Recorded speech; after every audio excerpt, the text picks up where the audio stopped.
All right, we are live. Welcome, everybody. Hope you're having a good day.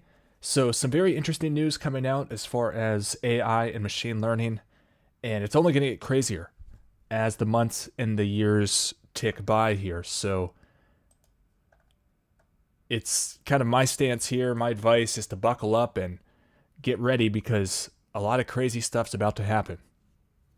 And it's going to empower people to create and to learn more than ever and to be more productive than ever. But there's also, of course, going to be very, very negative, drastic consequences as well.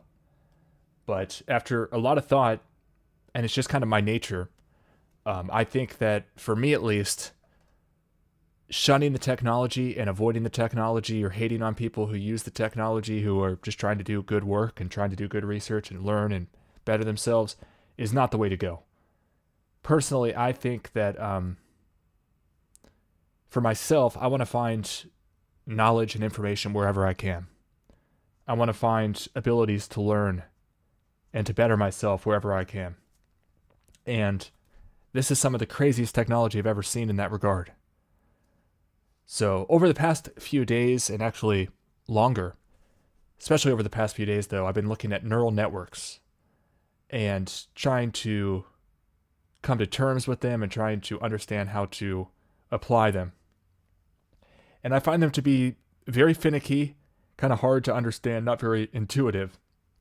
But I've certainly started to learn more and more about them, which already kind of makes my old videos on the topic somewhat obsolete and slightly wrong in many aspects. So I wanted to put out an update about what I've learned, hoping that it might help some people out there. And that is the goal for today. So neural networks are very interesting. Let me see if I can find a diagram here. This is a more complex neural network, which I'm learning now isn't required for a lot of tasks. So the way that I think of neural networks now is they're a combination of a bunch of simpler, or you could even say simple, mathematical functions, mathematical equations. And you just pile them up, pile them up, pile them up. So every neuron here, with the exception of the input neurons and the output neurons, everyone in the middle here, and to some extent, even if there's nothing in the middle. So these are called hidden layers here. You could, for example, like let me show you the graph here.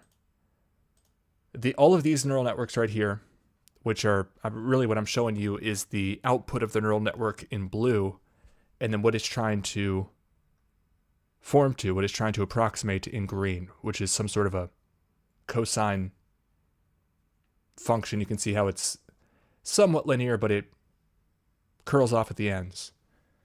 So all of these charts right here, and I'm training some more. For example, I can show you my output here.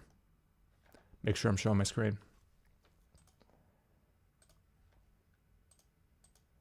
For example, right now I'm training this neural network with,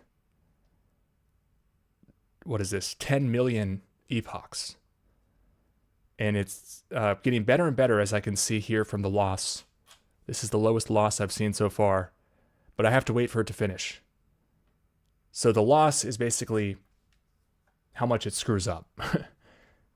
You win and you lose. That's how I look at this. Maybe there's a different definition for loss here, but you don't want to lose, and you want it to be as fit to the actual data as possible. So 0 would be a perfect fit.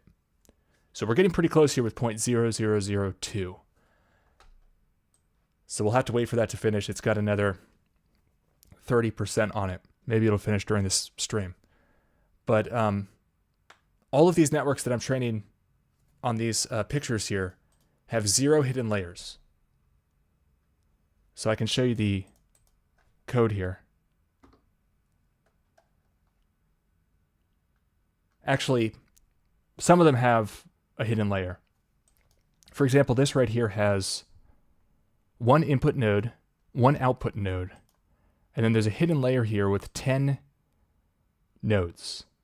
So basically there's a line from the first input to the 10 nodes of the first linear hidden layer. And then from each of those 10 nodes, they all converge to one output node. And so whenever we have a node That's what this term here, linear, means, is what I'm about to say. We're basically dealing with a linear equation. So you might remember from elementary math or whenever we took this math, y equals mx plus b, where m is the slope and b is the y-intercept. So it's really amazing. These neural networks work by matrix multiplication. So a matrix is just a group of numbers, two-dimensional. Sometimes it'll just be one-dimensional, but you have rows and columns of numbers. And what neural networks do is it's all based on multiplying these matrices together. And with certain types of hardware, for example, NVIDIA and the other companies like AMD, the GPUs, the graphical processing units, which arose, at least as far as we can tell, from, the video game industry and 3D graphics rendering. They're really good at doing these matrix multiplication calculations really fast, much faster than CPUs can do them. And then there's other companies, other architectures coming along, such as Grok, G-R-O-Q, which have something designed pretty much specifically for matrix multiplication. So when you can make something that learns using these techniques that are very, very fast, you can do a lot more of the learning, which makes it interesting. So linear layers here. So we have a linear layer. This really amounts to, it's hard, it's a little confusing, but I think basically we have two matrix multiplications here. So instead of y equals mx plus b, we have this equation y equals wx plus b, where w and b are matrices. W is the weights matrix, which is kind of like the slope in linear equation. And then b is the offset. So that's just the amount you tack on after you multiply each of the nodes by the input values coming in. And this can be extrapolated whether you're talking about the first layer or the second layer or the third layer, etc. So what's interesting, let me go back to this screen actually. ReLU, I think, is rectified linear units. This basically ends up with like a piecewise, aka segmented linear approximation where you have these different line segments instead of like where you have least squares regression where you just have one big line all the way through. Rectified linear units will break it into smaller lines. So let me see if I can find you an example here. So when you first start the training, you see, this is a good example. Instead of just one line trying to approximate everything, which I might have here somewhere, like this one. This is one line trying to approximate all these data points. Instead, as you start training it more and more, it starts doing this segmentation, this piecewise linear approximation. So it's interesting to see how it learns. And so one of the big things that I wanted to do is start visualizing this. And, I almost gave up on neural networks. I don't know how useful they're going to be. Like, for example, they're going to be very useful, but as far as like training them from scratch, the reason I wanted to do it is because I had such success with BERT. BERT is amazing. I'm going to show you some of what we can do with BERT or DeBerta, which are transformer models that we can train to be exceptional at certain tasks, like text classification is what I use them for. So what am I saying here? What I wanted to do is extend what BERT could do. So for example, I've got these models that I can train up now from a single CSV. For example, a common problem that I have is these language models are amazing. For example, Llama 3 is pretty amazing. It allows us to very cheaply feed in text.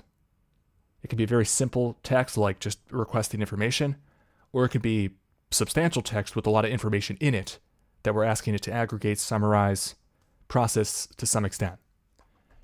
But the problem is I was seeing over and over again, that's all these lines here with the yes.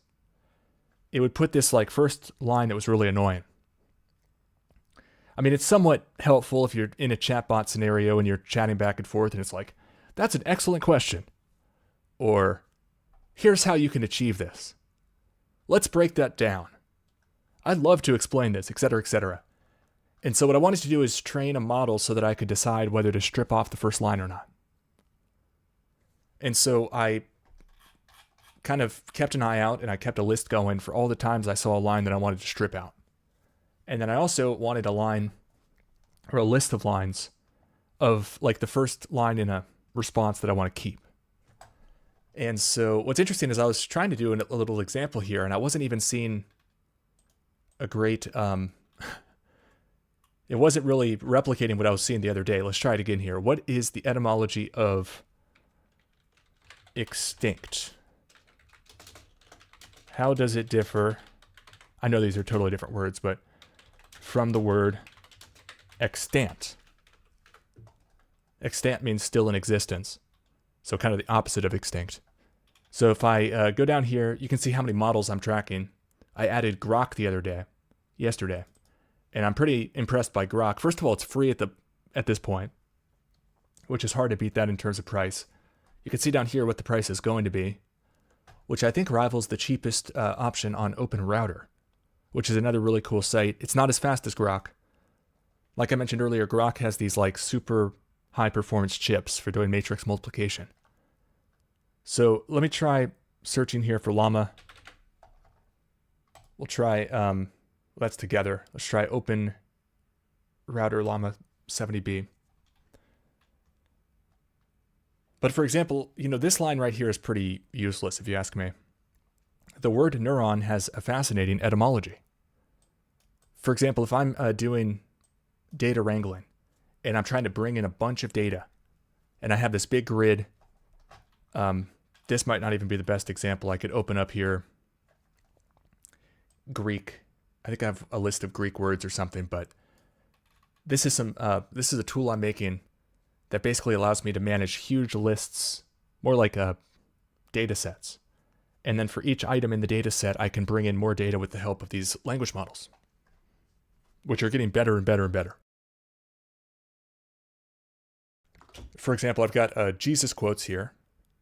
Let's open this in a new tab. And this is actually running on my other computer. And what's pretty cool is I was able to, I think I used Llama 3 70 billion, so a pretty cheap model.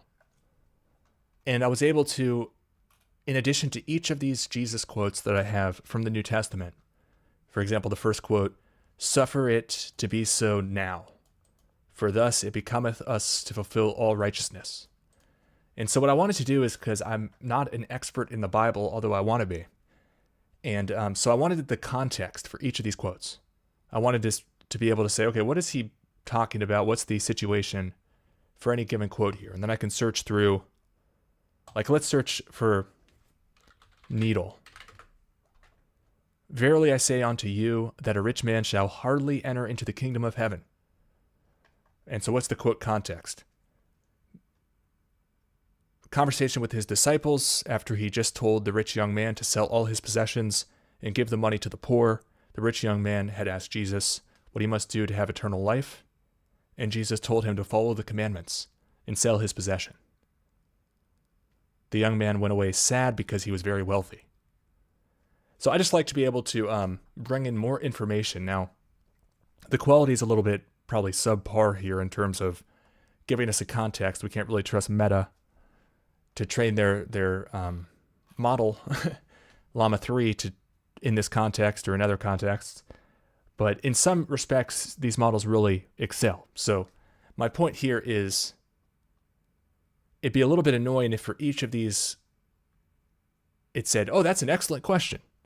And that's what I was seeing sometimes. So let's see what, if we go back here. So yeah, this is an example of a line that I would probably want to take off. Although it's not as bad as before, where it's like, "That's an amazing question." For some reason, I was seeing that yesterday a lot. But my point is, I can make a list and teach it my preferences. Which of the lines do I want to strip off the front, drop off the front, delete off the front, and which ones do I want to keep because they're relevant to the answer? And this can be especially helpful if I have some huge data set. For example, with this, well, that's not even an extremely big data set. Let's go to the Greek words. Not that one.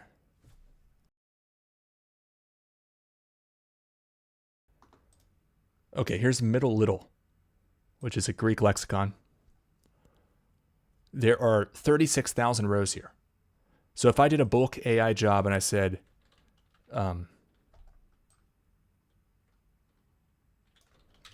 give me the English etymology, or the English definition of the Greek word. And so this is just a placeholder. It'll fill it in for every single word. And then I can just hit this button here and it'll do it across all 36,000. I'm not going to do that right now, but I can pick the model. I can pick which field I want it to create in each of the records. And so I can even, this is kind of a sanity check here. I can try it on a case-by-case basis just for a random record to make sure it's going to work okay. So let's try Llama 3 here. Let's do Grok. Oh, this is my other computer. I don't have Grok on it yet. Let's just do Open Router. Try this prompt. So there's definitely going to be an art here as we juggle more and more of these models to decide where is the best value and when do we want to splurge to get, superior answers for maybe a little bit more, if that's something we want to pursue. Okay, so these are pretty good answers that don't have any annoying context at the beginning. But just trust me, yesterday I was seeing some annoying context. And this is another good example, because if I had said, oh man, it always gives me this annoying first sentence, I'm just going to strip off the first sentence on every response I get back. That would have been foolish, because today it's not giving me annoying first sentence responses. Although I would probably want to strip this one off. So my point is, I was able to make a data set here, just a couple hundred examples, 230. And so I have both categories, ones that I want to strip off and ones that I wouldn't want to strip off. And I even used ChatGPT and Llama 3 to help me make what's called synthetic data. Synthetic data allows me to not have to have real data. I can just say, give me 100 examples of X, Y, or Z. And so I have this other script, which is really helpful. It's called, and I put this out on Substack. So for as little as $5, you can get all this code. I'm also going to show you the extension that I did that I think is pretty cool. That allows me to run this as a Flask server. I'll show you what that means in a second. Okay, here it is. Text classifier model trainer.py. So what this allows me to do, I'm trying to find the runner. And this is something that I want to talk about today because we have the ability to write code with ChatGPT and the like. And there's the best way to write code that I want to tell people about. And just to kind of cut to the chase, the best way to write code is to make it as reusable as possible. So you don't have to reinvent the wheel every time. And you don't have some sprawling script that's disorganized. And then when it comes time to do the exact same thing again, you have to make another, sprawling script. So for example, I wrapped everything that's important into this script here. It's 200 lines, so not too bad. And basically it has everything we need to train off a CSV file. So I can make a CSV file here. I just did Google Sheets, and then you can do file download as CSV. And let me find, it's really amazing when you tap into ChatGPT and the like, how much code you can write. I mean, it's easily 10 times my productivity. And it makes me able to even generate multiple versions of the same script. For these neural network training scripts, I've done dozens of different examples trying to find the sweet spot. And it's good for learning. So I'm trying to find the key script here. I think it's this one.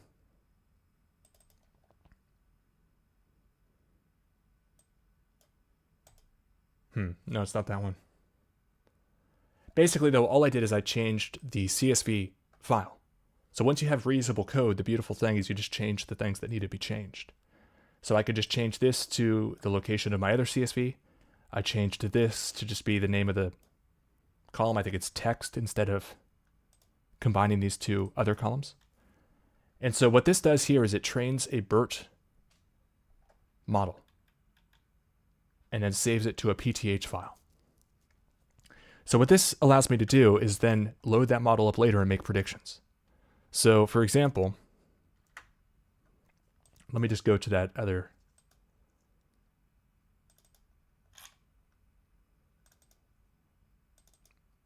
So yesterday I was playing around with this. I made this Python script which uses something called Flask, which is just like a server. And I'm running that right now. I can show you what it looks like when I run it.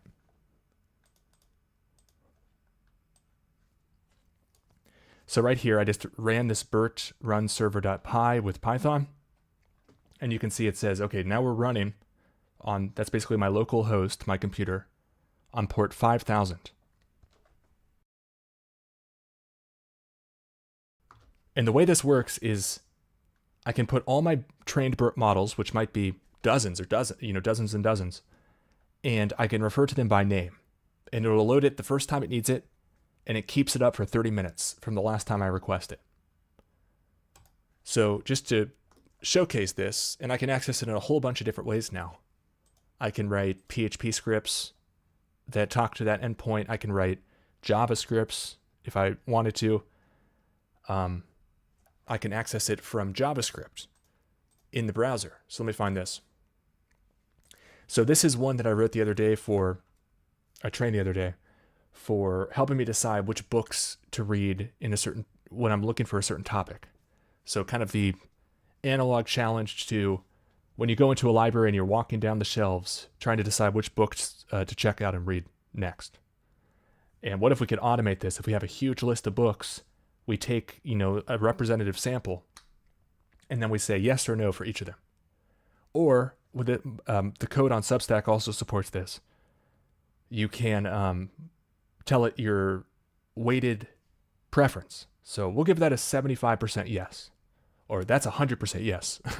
So it takes yes or no to the next level, because we can say, it's about 50-50, but yeah, put a yes down. Or no, that's 100% yes. So the way I trained it is to say, not interested pretty much in anything except for etymology and the history of places related to English etymology through the ages. So if we type here English etymology, and if I do English, language, these are just comma separated values. We'll just do this first. So if I open up here,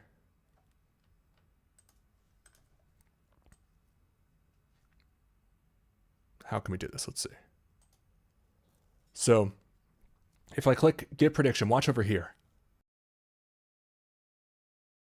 Shoot, it errored out. 404 error. So that's weird too. It says unloading model.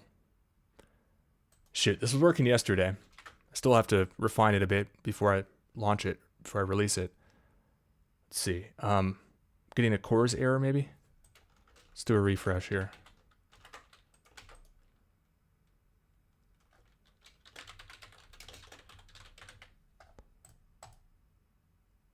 Okay, there it goes. I'm not sure why that was so difficult, but it's predicting a yes. And if I did, I don't know, gardening, which is interesting. I'm just, I trained it to say no to this type of thing. Gardening,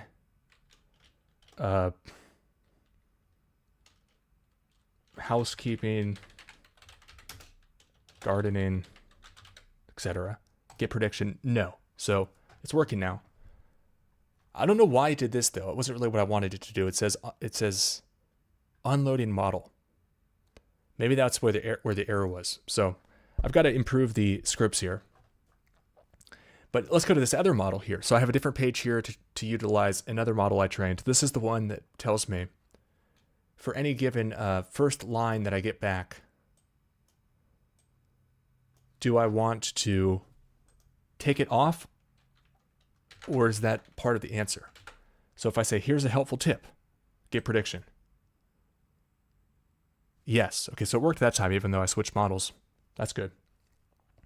So yes means take it off. It's superfluous. But if I take something else, which is like the beginning of the actual answer, it says, no, don't take that off. We need that. So it's really amazing to me that these models can be so smart, these BERT models. There's also something, so I'm using straight up BERT here. I'm also hearing about something called DiBerta.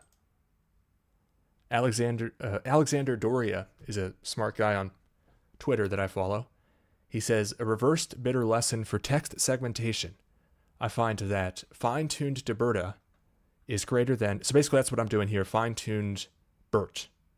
But you can just swap it out with these other models, these other base models. DiBerta, I believe, is from Microsoft. BERT is from Google.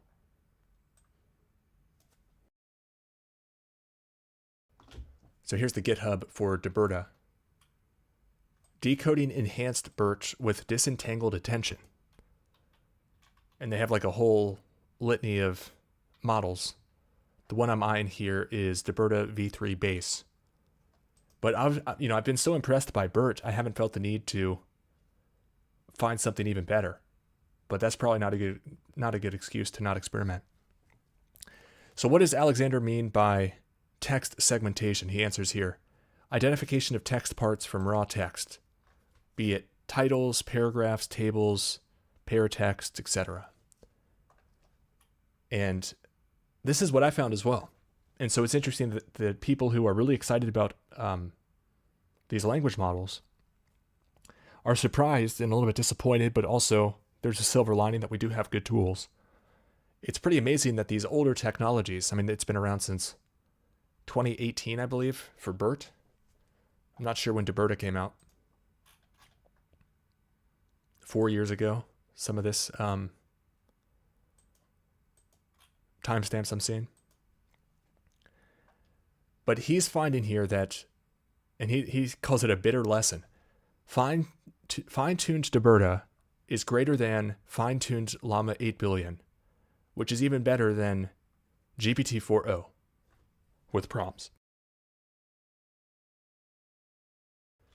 So GPT-4o is arguably the state of the art as far as these large language models go. And it's amazing that BERT can outperform even GPT-4o. And the good news is that BERT is free, and GPT-4o is, going off memory, I think it's $15. How much is it?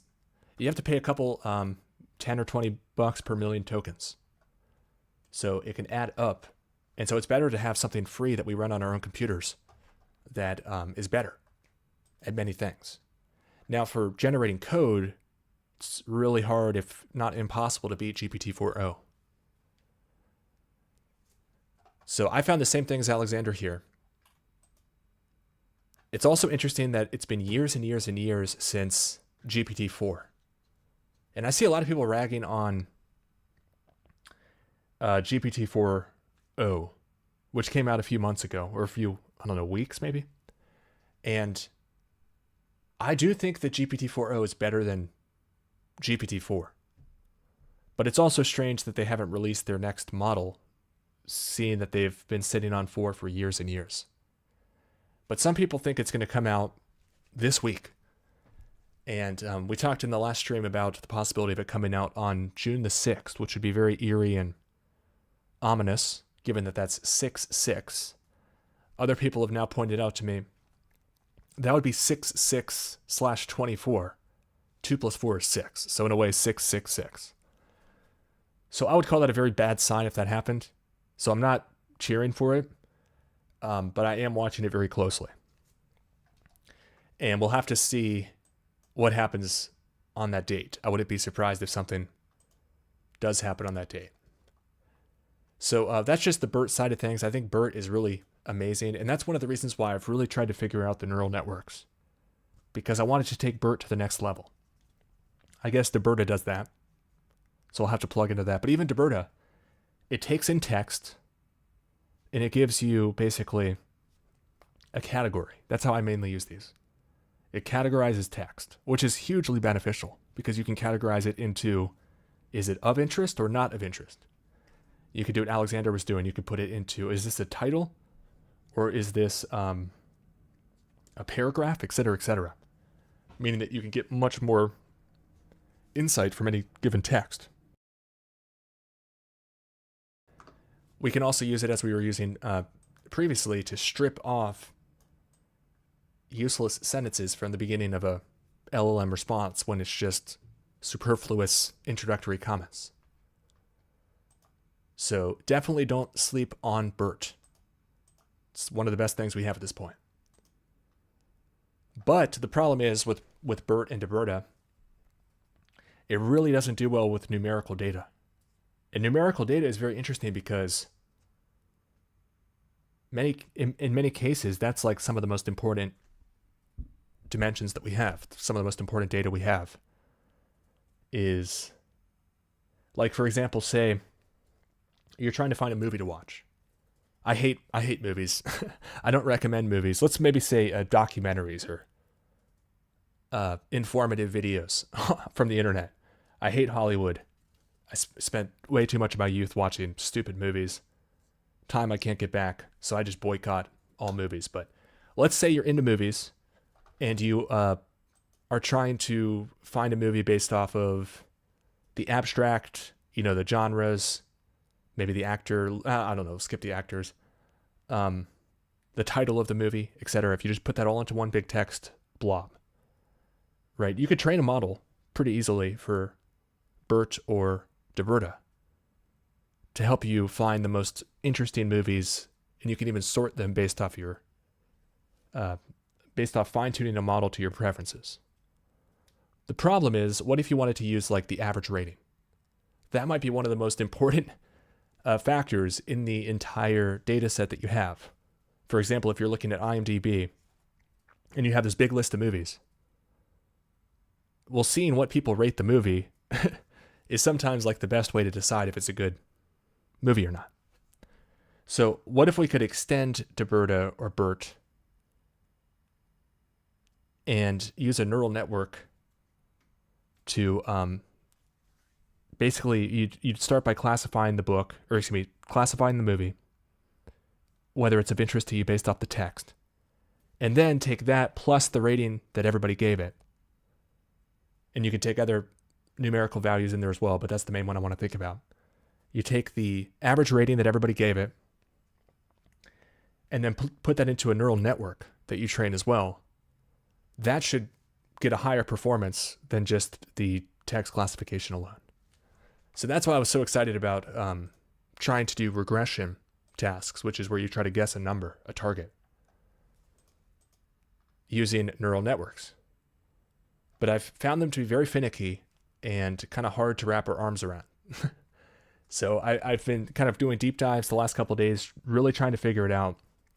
Again, when we're writing code, which ChatGPT makes easier than ever, we really want to try to create reusable code. We want to be able to have classes and functions as opposed to just long scripts that we run. And so I try to make these scripts. I can maybe show you here the many iterations of my trying to make these neural networks. Also, we have some new... So I'm running a couple scripts right now. Let me just show you what I'm running. I have this one that's a loop. So it runs it 100 times, this for loop right here. And each time it tries to make a new model and train it. And then it sees if it's the best run out of all the runs so far until it hits 100. If it's the best run, it saves it to my folder, to a file in my folder. which are all these down here. So let's refresh this.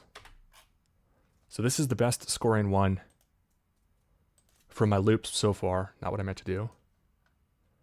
But basically I save at the end, as you can see down here, after I train the model and I realize it's the best one yet, I go back through the CSV file and I add a new column at the end, the predicted Y. So it used to have just X and Y. Now I tack on a new one, which is what the model thinks the Y is based off its training. And so I have this other, so I have a series of visualization tools that help me with all this. One that I have that's super useful in creating the data, and I'll publish all this when I iron it out if I ever do. Oh, I think it's right here. So this is an interesting script that I found the need for. Let's see, I think it was maybe, I can't even remember which function it was. Let's just try this here. Oh yeah, that looks kind of like it. So basically what this does is it gives me a CSV with something like, as you can see here, however many points I request. So 10,000 points. Puts it in a big CSV. I can visualize it. And this helps me kind of get a target that I can shoot for.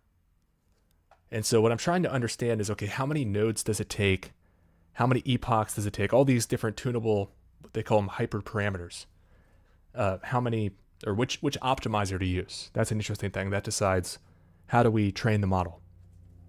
How do we set the weights and the biases? We can tune all these things and randomize the starting weights and then run the script, and then we see how well it does. And so what I wanted to do is be able to kind of come up with these different curves, run the script, run the model, see what they're capable of at different complexities.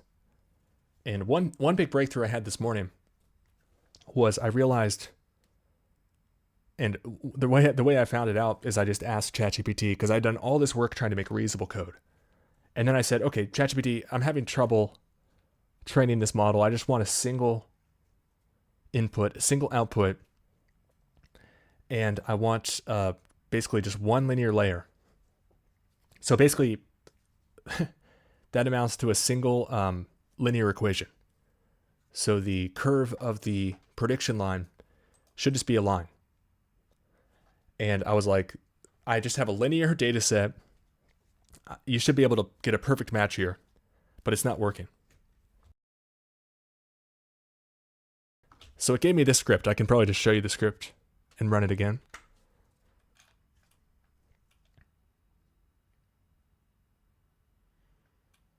Let's see. Got so many of them. Is it this one? Simple model train NN. Yeah, right here. So a single linear layer with one input, one output. So absolutely zero hidden layers. This is just basically one linear equation. And we're tweaking the slope and the y-intercept until it's the closest match possible. And let me switch this comment around here. This right here is, I believe, 5.123 is the slope. X, either, I forgot if it's plus 12 or minus 12 for the y-intercept. So it's just a straight up linear equation that we're trying to train. And we can run this here. I always put it at the top of my scripts how I can easily run it.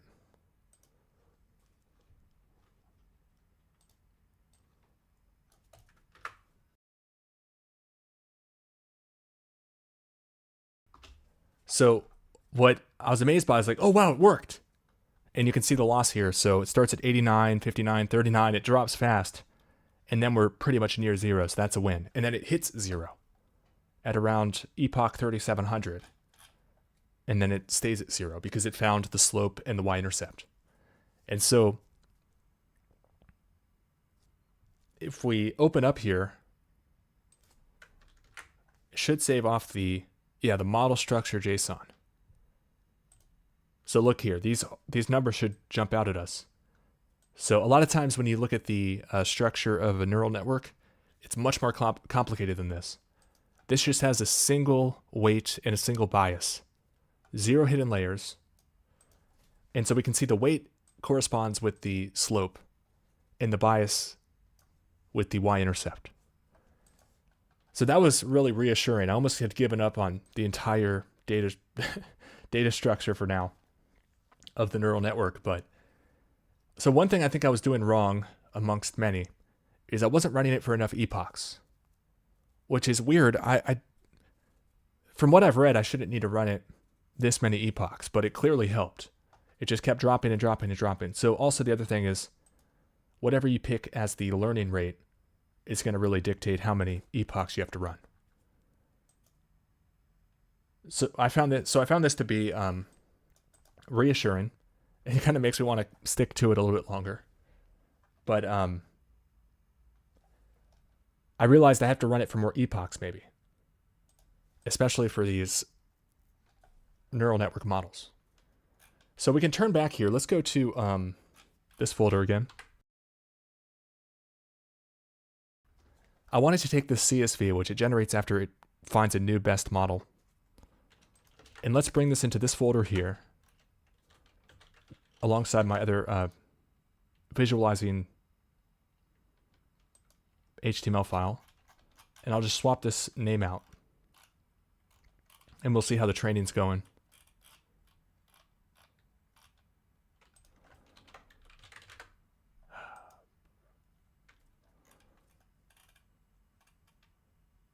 Where is it?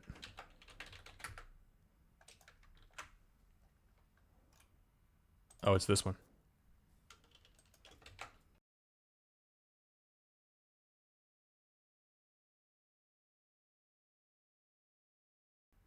Shoot. So there's a problem here with the denormalization.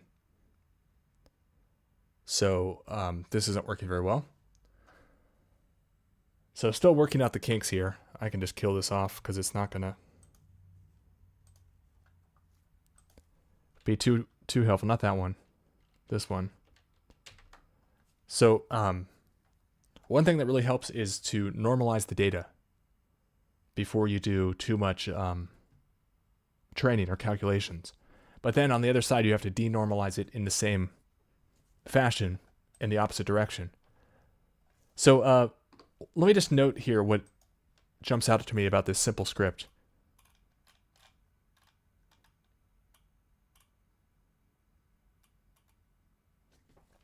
One thing that's interesting is, not this one actually.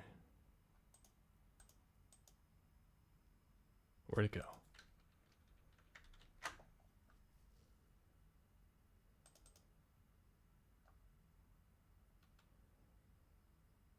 Okay, so one input, one output. And what's interesting to me is, so I've seen other training scripts that use batches. But this script right here, it just feeds the entire data set in. So the way to read this is, for any time you have a neural network using PyTorch, which is what I'm using here, the other way to do it is with TensorFlow. There's an init function, which sets up all the layers. And then there's the forward function. And the forward function gets called one time whenever you're doing a prediction. And it'll actually do all the predictions that you ask it to do all at once. So that's one thing that's kind of hard to intuit until you figure it out, and then it's a big eureka epiphany. So for here, X is all my inputs. See, X is basically, if we look at this CSV file here,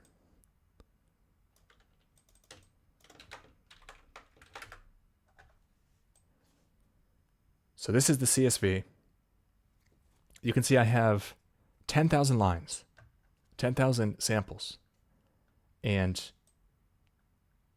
I have my X and my Y for all 10,000. And so what we're doing here is we're basically setting up these lists of numbers. So X is basically a big list of all the X values in that entire CSV. Y is all the Y values in that CSV. And so when it comes time to train the model down here, it does this 10,000 times. Prediction Y is equal model X. So what happens when we send x into this model. That's the forward function. And this happens both when we are training the model, every epoch, also I think every batch, although with this example we only have one batch. All 10,000 is just one big batch. But if you have a ton of data, sometimes you want to break it down into smaller batches. So 10,000 data points get sent into this model at once. And that's the beauty of matrix multiplication. It can solve this all in just one multiplication and one addition. So all it does here is it feeds it into this linear layer, all 10,000 x values. And so depending on the setting of this linear layer, which in this case will have one weight and one bias. The weight is kind of the slope of the equation, and the bias is the additional amount that gets added on.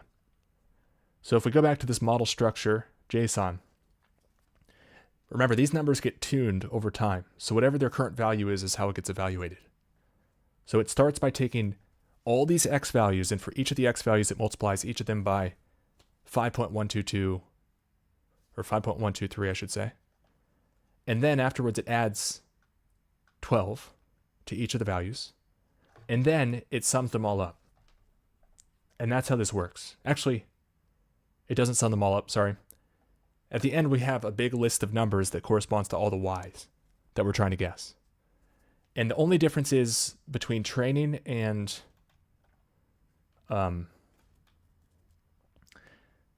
just using the model once it's trained, is when you're training it, you have some sort of an optimizer. So in this case, let's see, optimizer is stochastic gradient descent, but there's different options that we have. There's also something called ADAM, which might be even better. I think that stands for like adaptive moment or something. It uses momentum and it changes the learning rate as you approach. Because if you have too big of a learning rate, you'll kind of approach the best solution faster, but you won't have the fine-tuned ability to get right to the point that you want to solve for. So there's kind of an art to choosing the learning rate. So once it does its best job trying to guess for all those 10,000 numbers,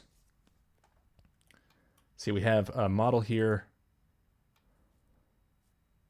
Prediction y is equal to model x. So all it does here is just apply the linear equation for each of the x values. Then it calculates the loss, which is using MSE, which is a formula for seeing how, I think it stands for mean squares error, which I'm not sure. That might be the same thing as, you know, like in math where we have the least squares regression line. It's some very similar concept to that. So this calculates the loss, and then all we have to do here is the backwards pass, which updates the weights in the correct direction. So it tries to improve it to get a better result the next time around. And so it does that 10,000 times. So this is the key part here that's actually training the model. Training the model. And then at the end, we save the model off. And for one last pass here, I set, basically right here, this just sets the mode. So the model is either in .train or .eval mode. And the difference, as far as I can tell, is having to do with dropout, which I'm not actually using here. But dropout will kind of turn off certain nodes in the network so it doesn't overfit, which is a problem that we run into sometimes. And so you might note here, I'm not segmenting, I'm not dividing the data into a training and validation sets, which is fine for the purpose here of what I'm trying to do. But you run the issue of if you use all your data to train, you might think it's doing better than it actually is because it just learned that data.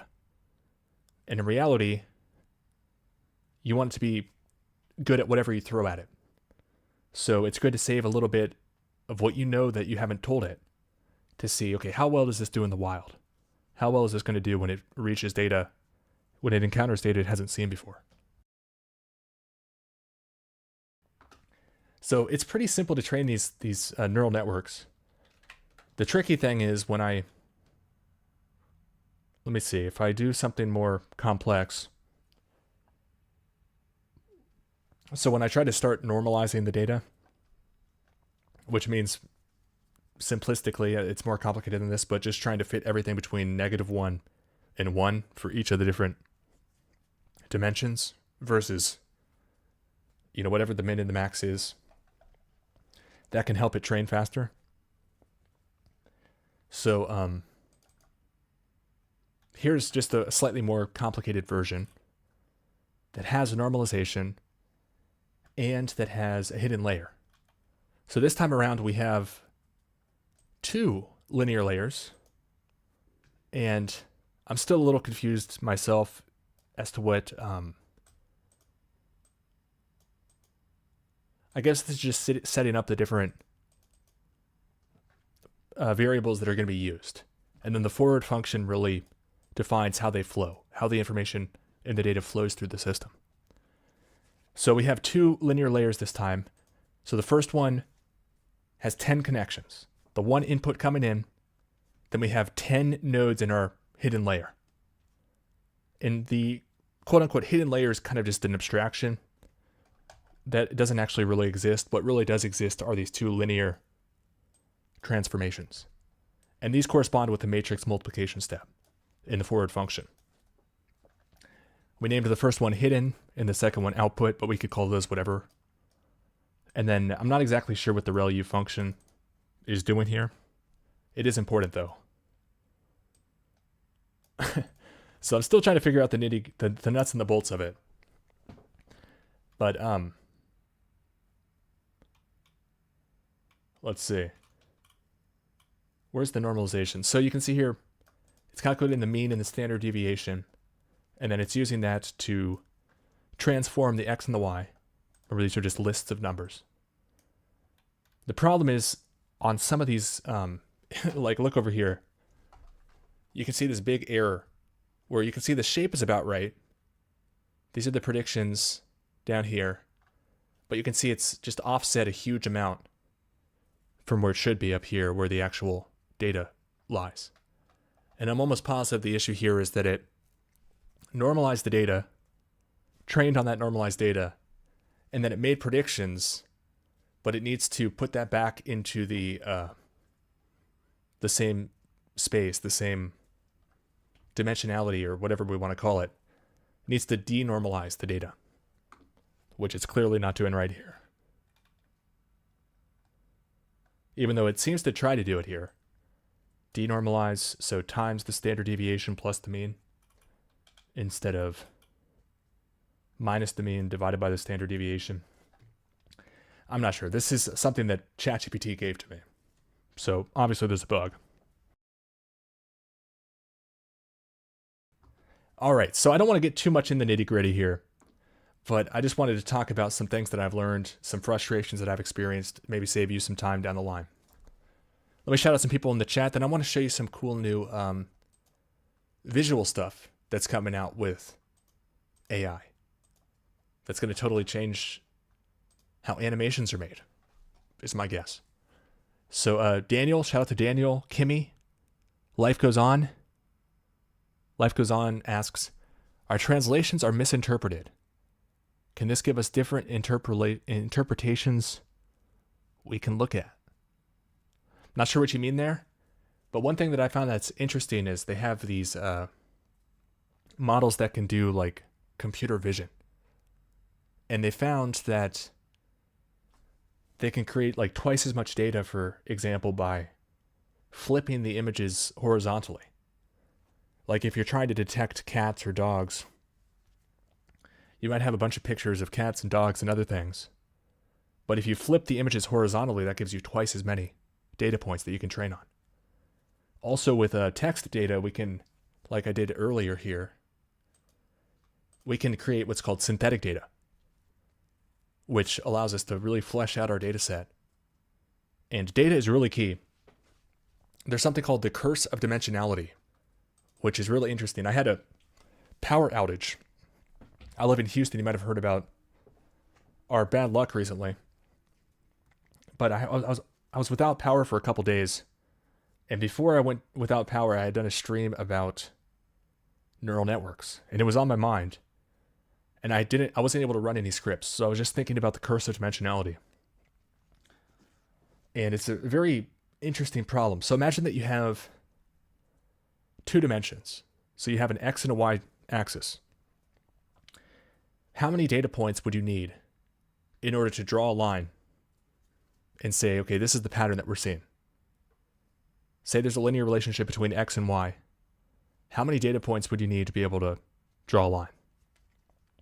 Obviously, 1 would be too few, right? Because you don't even know if it's a good data point to represent the whole data set. And also, you don't know which direction the line would go. You don't know the slope, you don't know the y-intercept, et cetera, et cetera. So if I give you a second data point, then you could connect them and kind of see a line. But is that really the best line for the data set? We only have 2 of the points. That doesn't mean that the data set only has 2 points. That just means that's all we know, right? So if we have a third point, a fourth point, a fifth point, we can start seeing the shape that they take a little bit better. If we have 100 points, 1,000 points, and they're all kind of lining up in a little bit of a messy line, we kind of can understand what we're dealing with. So that's just 2 dimensions.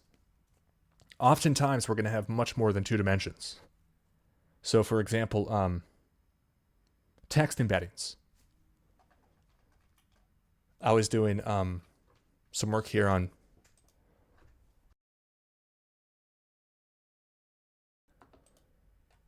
text embeddings.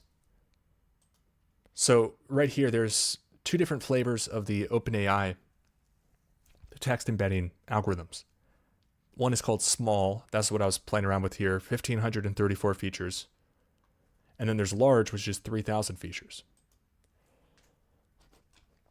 That means that we have 1,536 dimensions of data with their small text embedding model, which basically takes text and turns it into a bunch of numbers, which we could simplify. Let me see if I can find this page here.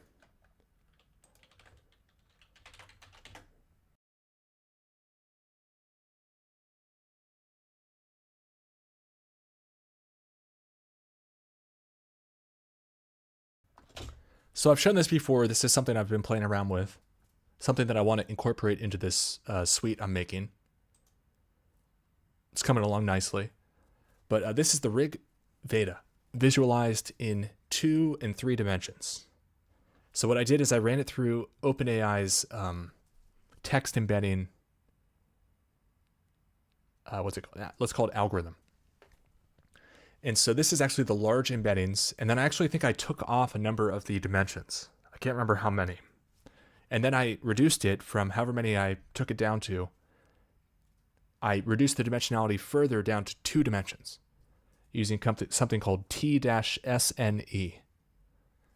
And that lets us visualize it in a way that we can actually see it in space, 2 or 3 dimensions.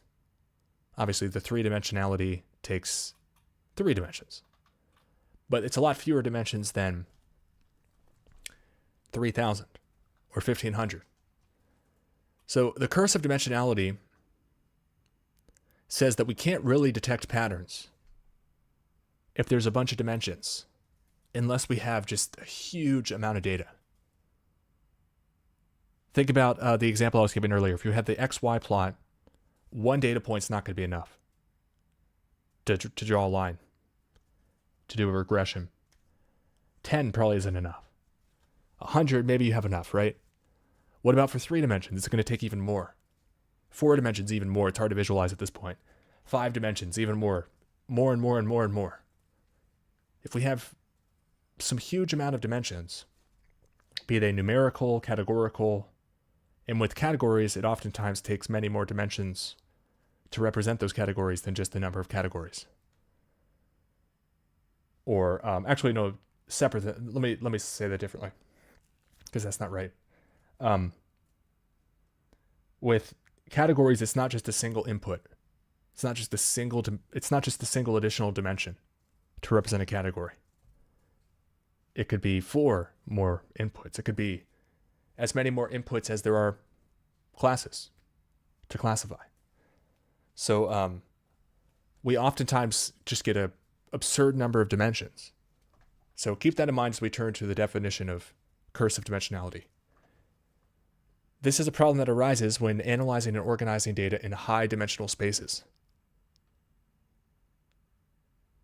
The curse generally refers to issues that arise when the number of data points is small, in a suitably defined sense, relative to the intrinsic dimension of the data.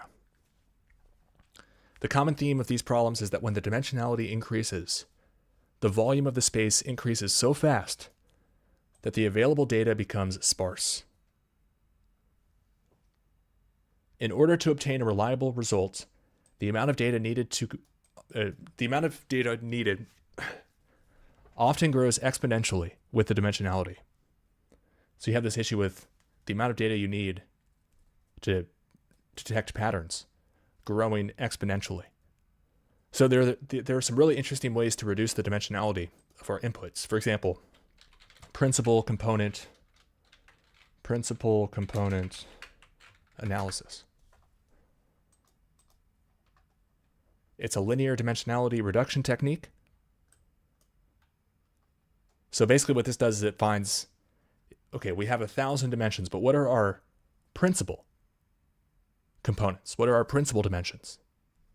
Our most important features. So I've really been having a fun time thinking about all these different concepts because they are very important. And what's amazing to me, turning back to neural networks, what's amazing to me is that you see these things like ChatGPT, which might even have trillions of tunable parameters. And the inputs it takes in is basically, now it extends more so than just text. But let me go back to, so it takes in these text embeddings, which are text or numerical representations of text with thousands and thousands of features. And that just plugs into the neural networks. That's why they're called text embeddings, because we're embedding text into the neural network. Now they have images that they're taking in. Now they have audio, et cetera, et cetera. So it's proven to be an extremely possible endeavor. And I think it's amazing to me. I think it should be amazing. I know it's amazing to a lot of people. I'm kind of in awe of people who are unimpressed by it. I think a lot of people haven't even used it, don't even understand what ChatGPT can do at this point. Okay, let me shout out some other people, then I want to show you what is going on with the Tune Crafter, which was a huge announcement that came out a couple days ago. Shout out to Sound Healer. Welcome to the chat, Sound Healer. Let me see if there's anybody on any of the other platforms. I think we mostly caught everybody. Obviously not everybody's favorite topic. I've just been totally immersed trying to figure this stuff out.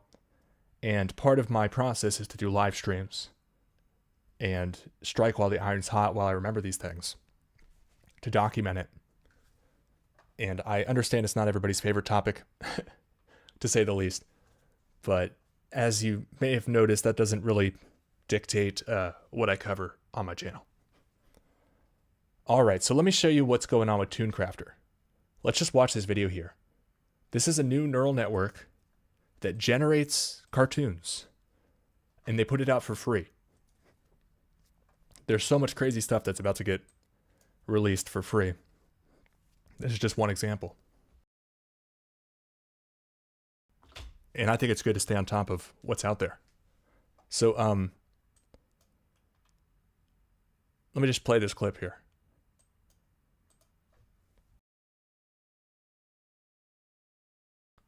There's no sound here, but what we have is 2 frames. Frame 1 on the left, frame 2 on the right. And then at the bottom, this is the new model on the bottom right. And what they're showing on the bottom left is, this was like the old state of the art. Looks like it came out in 2022. And you can just see the massive improvement this new model has. It's going to change the ability of people to do cartoon animations. So you can see basically it extrapolates and fills in the gaps between the two images. Like here's a candle inside of a glass.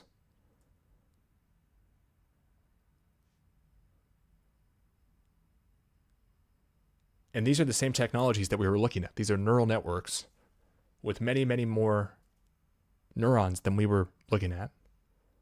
But what we can see here, two images, or you could have more than two, and the machine learning connects them into a video. And the open source community has been really impressive in terms of taking these published findings, these published models, and taking them to the next level. I'll show you that in a second.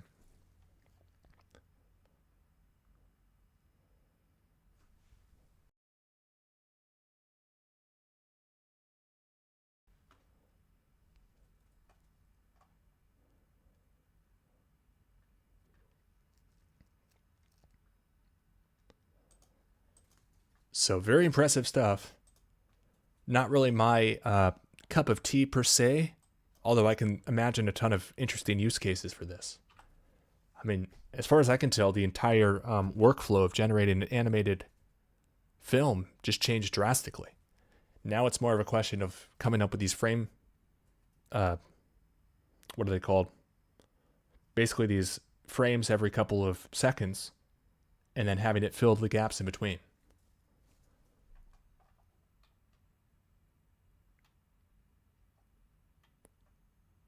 It's also interesting to me, I wonder how they trained a model like this. There's a lot of controversy going around whenever there's new artwork machine learning models, because people cry foul and they say, oh, you trained on my art. You broke copyright. Which may be the case, I'm not sure. But for this, it's hard to make that argument because they might have trained on a bunch of anime. They might have trained on a bunch of cartoons, but you can't just type in the box and have it generate art out of nowhere. It's using very explicit start and end frames to guide the animation. So if you learn how motion works, if you learn how animation works, but it's totally disjoint from any thing that's recognizable as somebody's art, I wonder how that plays with copyright. I'm sure people will still cry foul. But it's very impressive, and I like to see how these models keep one-upping each other.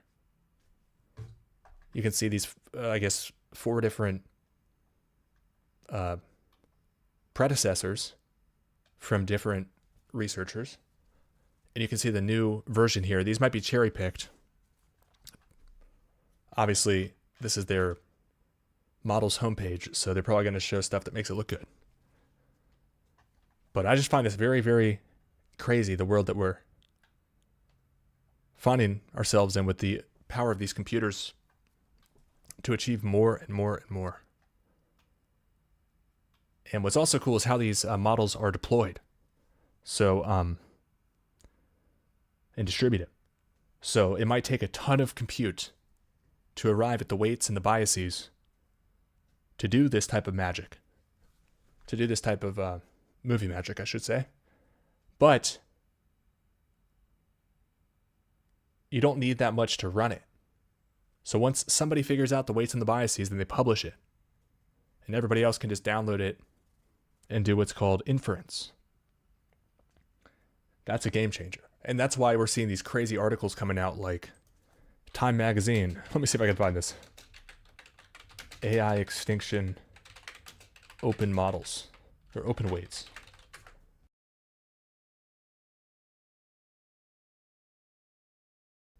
AI poses extinction level risk, state-funded report says. Came out March 11th, of all dates. 3/11. Same day as the pandemic outbreak started. The recommendation to outlaw the open sourcing of advanced AI model weights they expect will not be popular. I mean, it mentions in here throwing people in jail for putting out open weights. Scott Wiener over in California just passed this law with the help of the Senate and the House over there that basically scares the hell out of anybody doing open source AI research. It says, like, if anybody can take your model and then fine tune it to make something that's harmful, then you're in big trouble. You have to go to jail. You have to pay these huge fines, et cetera, et cetera. It's ridiculous. I mean, it's totally, in my opinion, what Orwell was warning us about. The idea that you can't even publish math anymore. You can't publish that 2 + 2 = 4 without the state going, oh, you got to go to room 101.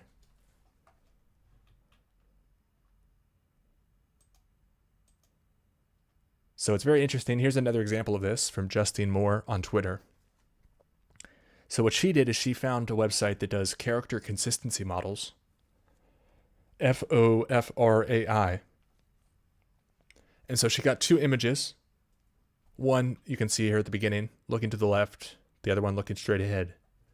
And then she plugged it into TuneCrafter, which is being served for free on Hugging Face Spaces. And then she upscaled the model afterwards to get higher resolution. But I mean, that's really impressive. Like, that'd be very hard to do otherwise. But they train a model to take 2 images and make an animated cartoon transition. Here's FOFR, who's who she was talking about. Wow, you can pass outputs from my consistent character model directly into TuneCrafter to animate them. That is crazy.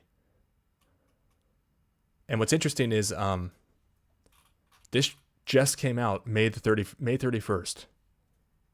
So like yesterday, this person put this model out saying, oh, look, we have a model that can create consistent characters. So like 2 totally different research projects, one doing consistent characters, one doing something called TuneCrafter, which animates 2 frames of a cartoon. And they just put the 2 together and boom. That's going to happen more and more, these different research projects that are happening across the world. Here's AI Warper on Twitter. Took 3 frames. Here's frame 1, frame 2, frame 3, put them together, created a video of sorts. That is crazy. And there's these websites popping up that host this, so it's becoming easier and easier for people just to take their images. I mean, that's the hard part now, is finding your frame images. I saw this the other day too. I meant to show this, but this is probably a good time to show it. This is called Octo.ai. They have a model called image animation. So for example, they put this image in here. This looks like that car from Back to the Future or something, I don't know.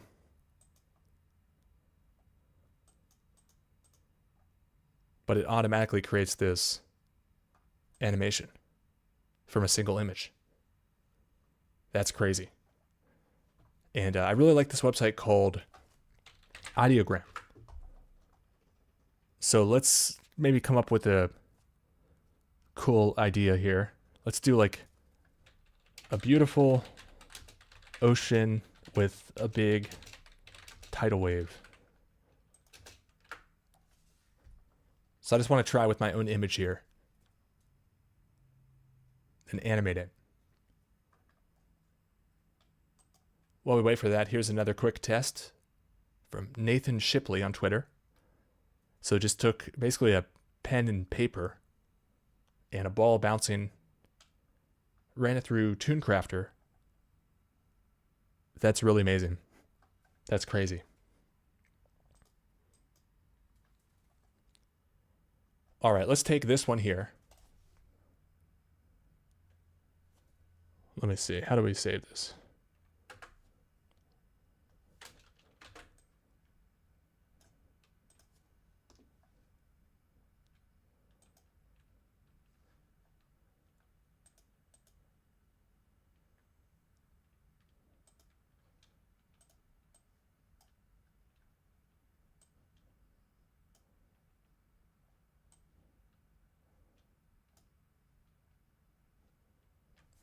That's a little finicky. Let me try refreshing here. Oh, there it goes.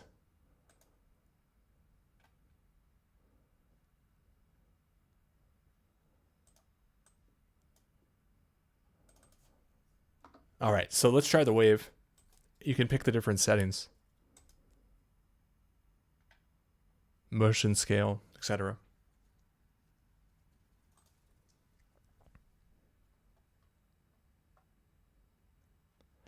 As we wait for that, it's pretty amazing. Here's a screenshot from something called Comfy UI. Or excuse me, Cozy UI. I always get that mixed up. I think it's, let me see. No, it's Comfy UI. Yeah, it is Comfy UI. This is cool software that people have developed. It's open source, and it allows people to do all sorts of AI art, really crazy stuff. There's something called Animate Diff. That's really mind-blowing. People have been doing some amazing stuff with that. And you can just basically load in models directly into just little nodes, and you connect the nodes together. Like we can see up here, this is TuneCrafter model right here, feeding in. So there's both of these nodes here are related to TuneCrafter. This up here as well. So people are building workflows that they can just share with each other, and you just change these 3 images on the left, and it animates them together. That's crazy. It says, incredible that TuneCrafter was released 2 days ago, and already massive improvements being done because it's open source.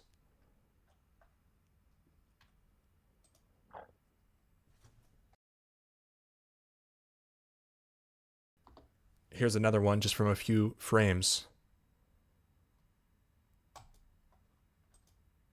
And another example.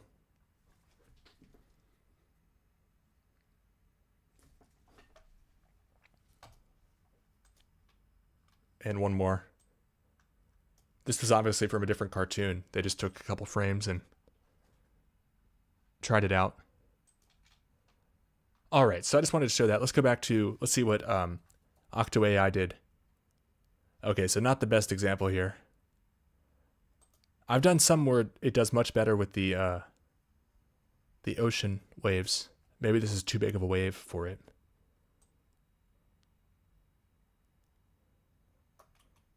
Whatever. So I just wanted to show that as well.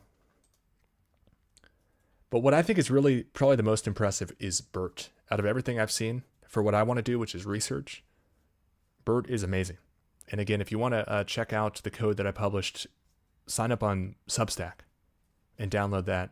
If you had any issue downloading the code a couple days ago, I did have a bug on there where I misnamed it, and so the link was broken.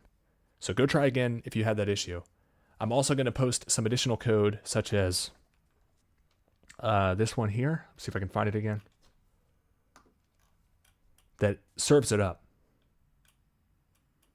And then I also have like, I'll see what I can do in terms of making some additional languages. I love using PHP. That's what I recommend people use if you're into making websites and want to have more dynamic websites and databases and such. On the front end, the stuff that runs in the browser, jQuery is my recommendation. And there's tons of great libraries and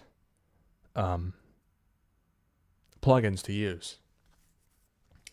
And what's really amazing these days is that you can just ask ChatGPT. You can be like, I'm trying to add a chart to my website. What do you recommend? Then you can see all the chart options. You can go to their website, see how they look. Then you can do a reply. Okay, I like chart.js. Can you implement this on my page and paste the page? It's really amazing what ChatGPT can do, which is something else that I wanted to show. My recommendations on writing code with ChatGPT. It's making me so much more productive. For example, I just knocked these pages out pretty quick with ChatGPT. So I had, and I made this, by the way, with the help of ChatGPT as well. But this class here, text classifier model trainer, I already had pretty perfected. And so I was like, I really want to be able to run this in PHP. I really want to be able to run this from my browser, or at least access it from my browser. Access it from PHP. So what I ended up doing is I was like, okay, why don't we make a Flask application, which again, as I showed earlier, allows me to just run this Python file, and then it fires up this server, my local host, and then I pick this port, which is configurable. I just put this number here, 5,000. But I could change that to another number if I'm already using 5,000. But then I can just talk to this thing at this port and ask it questions. I can query it.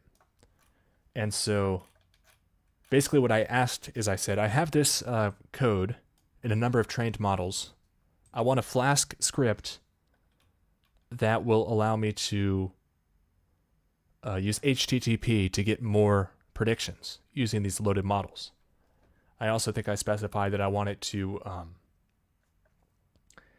basically sunset it. I'm not sure if this is doing it right. Probably not.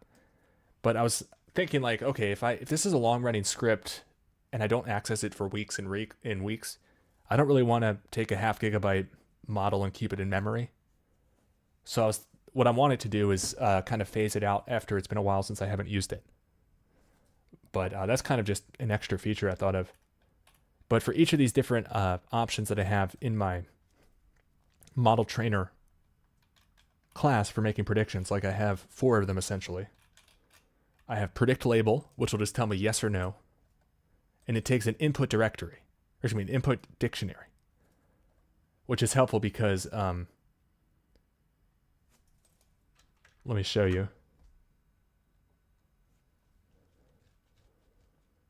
Well, actually, I don't know where it is at this point.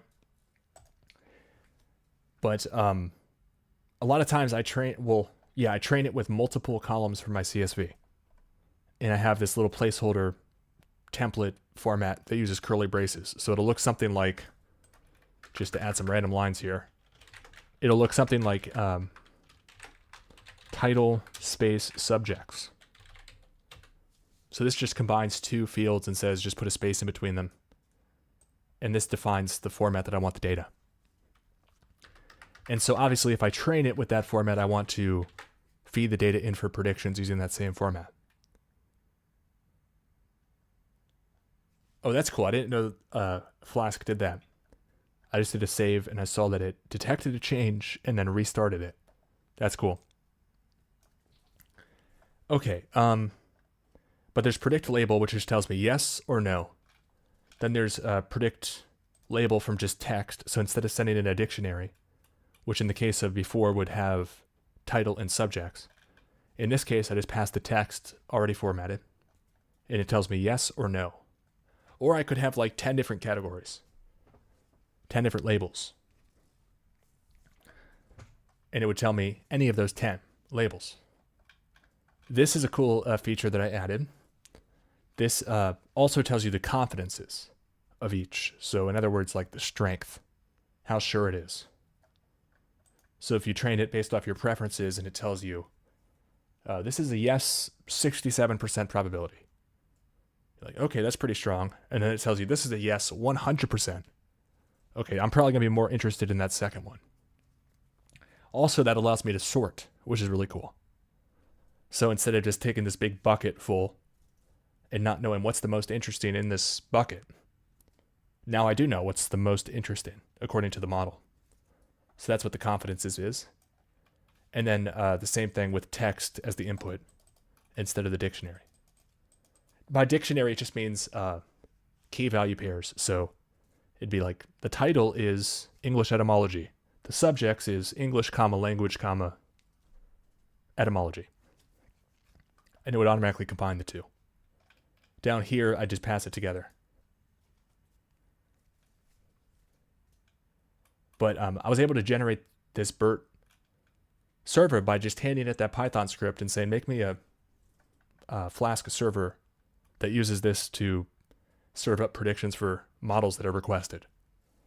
And the key thing is I wanted to be able to handle multiple models. I didn't want it to have to be a different Flask server for every different model I have. So I just have this folder called Saved BERT Models. I just have 2 in there right now. One for the book problem of if you have titles and subjects for each book in a huge list, how do you know which ones to read? Or which ones are most interesting? And then the second one is the one that I was talking about earlier, which is oftentimes with these LLMs, as part of their response, they have these really annoying first lines. Like it'll say, sure, exclamation point, or certainly, exclamation point, or that's a great question. And I don't really want that a lot of times, especially if I'm doing a prompt for 10,000 rows. I don't want to have to go through after the fact and manually delete the first line 10,000 times. And I don't want to have to look at it either. Deal with it. So training a BERT model was a great way to solve that issue. And so what's cool is then I can make these clients to deal with it. So I can say, okay, here's the... So I just keep like taking the next file that I generate, giving it to ChatGPT, which generated it for me initially. And then I say, okay, I'm trying to make this other script to help me interface with it. So I asked for a PHP client class that I could use that would basically allow me to interoperate with those 4 functions, those 4 key functions after creating the connection, or basically just specifying the URL. And I have some examples on my other computer of using this, but I do want to package this up as well. But I could say, for example, I could take this, go over to ChatGPT, say, can you make me a Python version of this BERT predictions client class? And it's just amazing because it knows what this is doing. So I don't even have to explain the specs, because the code is the specification of what I want. And it just makes me the Python version. Like, that's crazy. This is crazier than animating between 2 stills, honestly. And I could say, wow, okay, I can either reply or I can just come up here and hit the edit. Can you make me a Java version?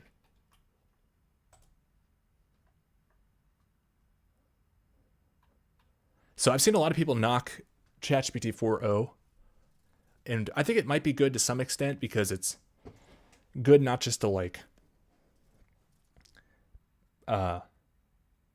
pretend like OpenAI is the best company ever and that they have nowhere to go and that they shouldn't work on making their models any better. Like, it's good for them to get negative feedback. But it's bad for the people who just overhear this stuff and think like, well, ChatGPT sucks because I heard on Twitter it sucks. So I'm trying to tell people, like, in my experience, it's extremely capable. I mean, this is amazing. This is like, I remember back in the day when we had Google Translate, and it was just like, wow, I could translate from English to Spanish. That's crazy. It's like now we're translating from Python to Java, from just Python to PHP. It's not even translation at this point. That'd be easier. It's like, I have this Python script. Make me a PHP script to interoperate with it.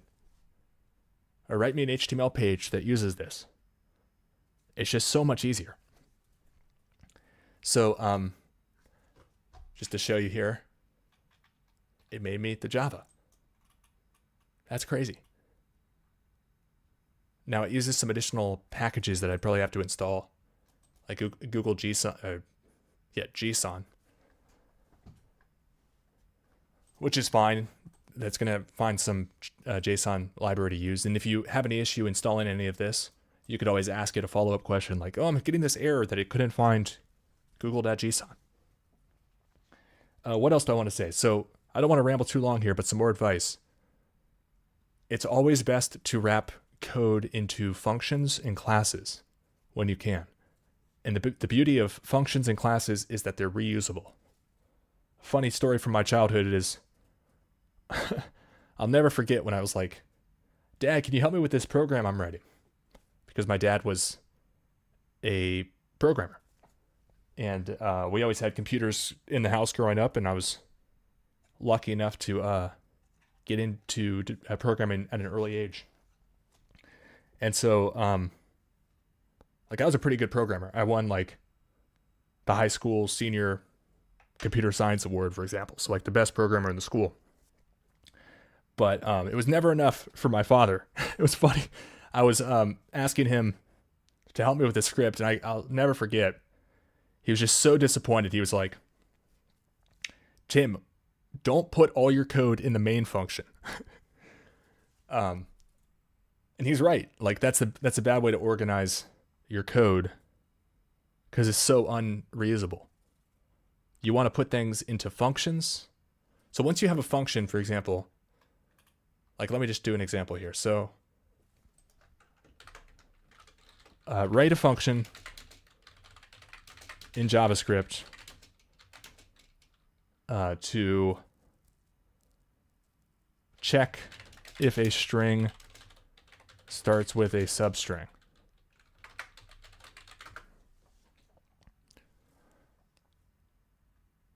Okay, so once you have a function in JavaScript or in any programming language, I'm going to put this in the console here, so we'll install this on this page. Starts with. Now, whenever I need to do that block of logic, I can just call it. So I can say, does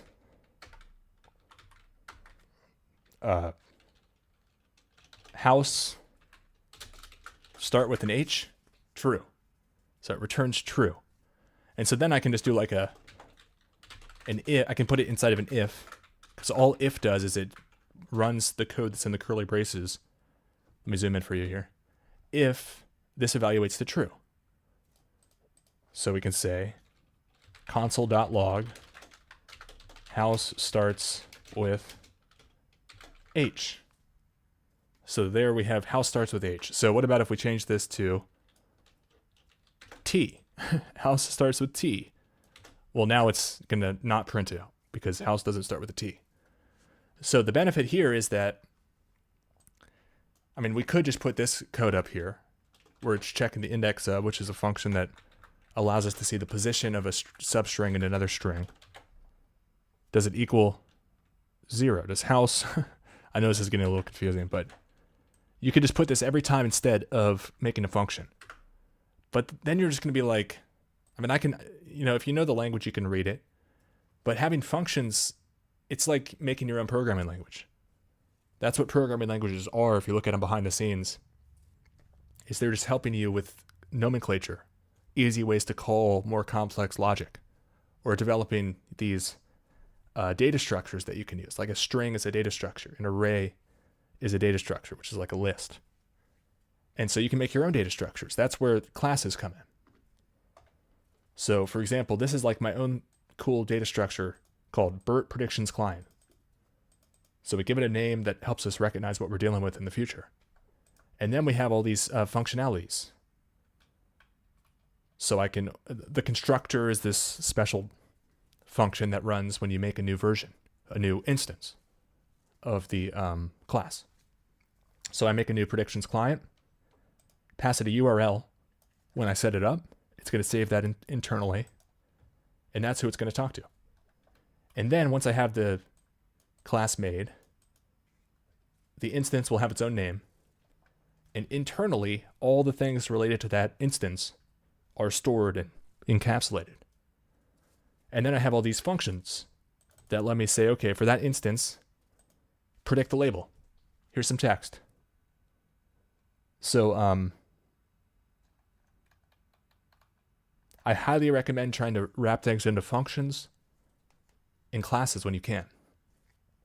Although it is a little bit more advanced. I realize, going back to that story I was telling earlier, I realize the urge just to get things done quickly and not really caring about the future enough to try to wrap things into reusable components. I do get that urge. So I'm not saying that that's like the end of the world. Just do whatever you feel like doing, obviously.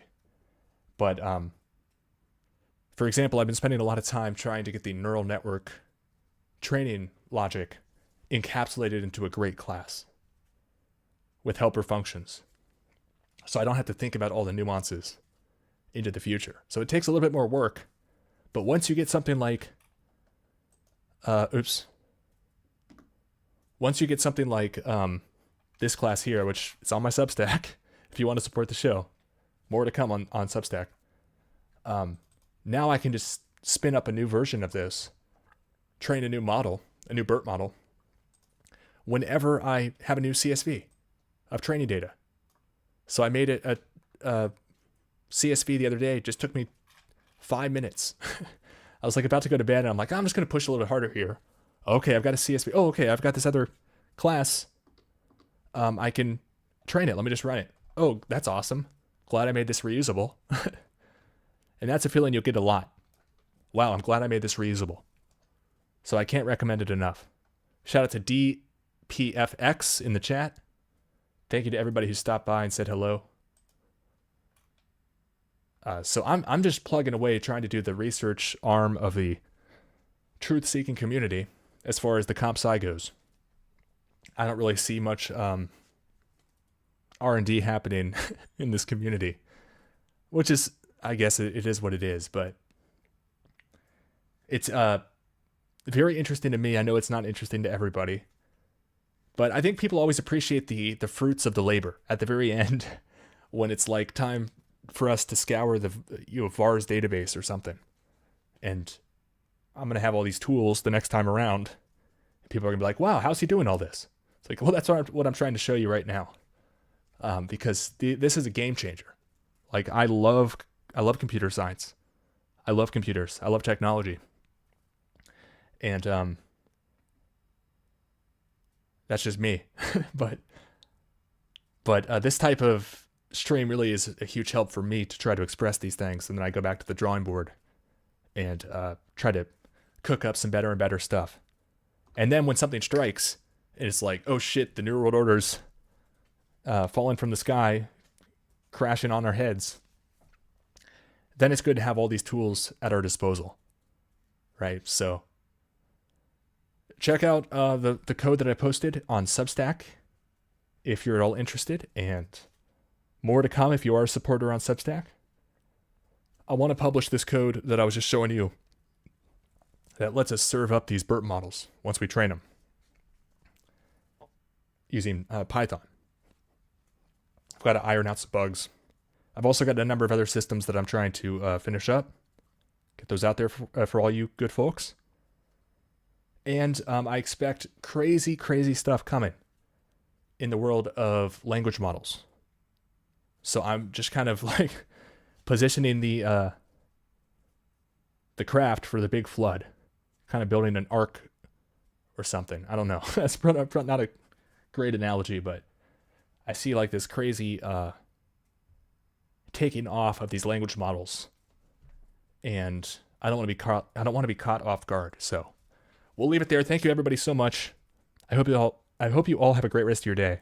If anybody has any questions, or if you're a subscriber on Substack and have a hard time running the code, send me an email, timtruth@protonmail.com. Be happy to help you out. And I wish everybody the best of luck. Best of wishes to everybody, except for all you evil bastards. Hope you all rot in hell.